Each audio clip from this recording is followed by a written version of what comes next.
Be sure not to miss part 1 and the whole series in the description.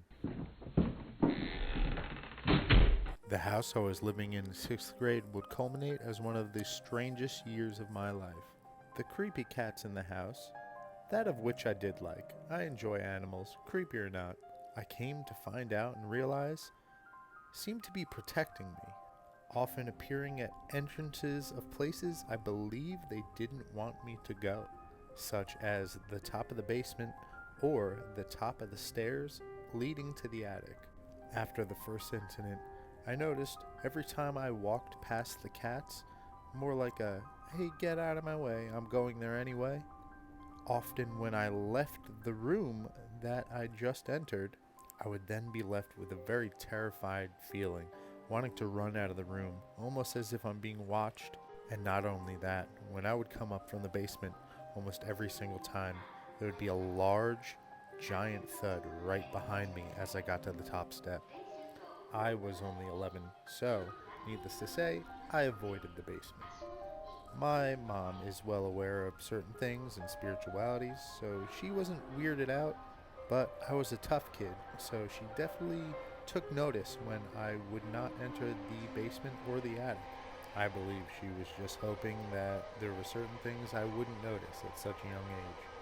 But the town I was living in and the house I was living in was pretty cool otherwise, and I had a good time at school and made some friends. One of my friends, who shared the same name with me, David, was my next door neighbor, and we hung out, played catch with a football and stuff like that all the time. But he told me a story one day that kind of left me startled. Apparently, there is history of the men that would live in that house going crazy. Apparently, there was a couple and a family that lived there years and years prior, and the father went out of his mind, and I don't know what happened to that family. And after that, there was also a very similar situation with a very similar family. I also don't know what happened to that family. Then, my mother's friend and her ex-husband moved into this house. They had been married for 15 years without any problems whatsoever. But only after a few months, things started to get strange. And the husband, well, he lost his mind. He went crazy for some reason, and they divorced.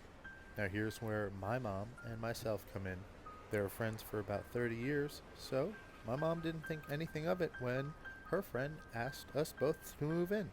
Huge home, plenty of room, giant yard, seems perfect. Here's where it starts to get scary. I noticed at different times at night I would suddenly just wake up, but wake up very alert and aware of where to look and at what I was looking at. I always thought my eyes would deceive me, but there would be my mom's friend, her standing in the doorway, just sort of staring, often holding a cup of ice. Sometimes she'd be chewing the ice, other times she would just be standing there. I simply took note of it and would just sort of pay attention, sort of losing sleep after a while. And then I woke up one night and there she was again, standing there, chewing ice, just staring into my room.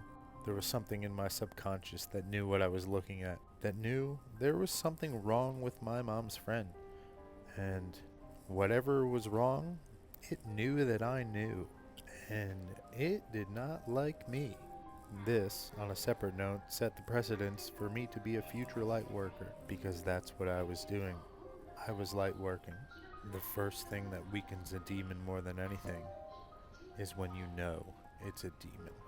The second thing that weakens a demon more than anything is when you accept it's a demon. And the third thing that weakens a demon beyond belief is forgiving the demon. So she's standing there chewing ice, and all I said was, "It's okay. I'm not afraid of you.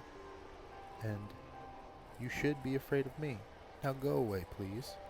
She growled and snarled, and grumbled and turned around quietly, walking into the darkness of the hall. And here's where I leave you. Stay tuned and don't miss part 3.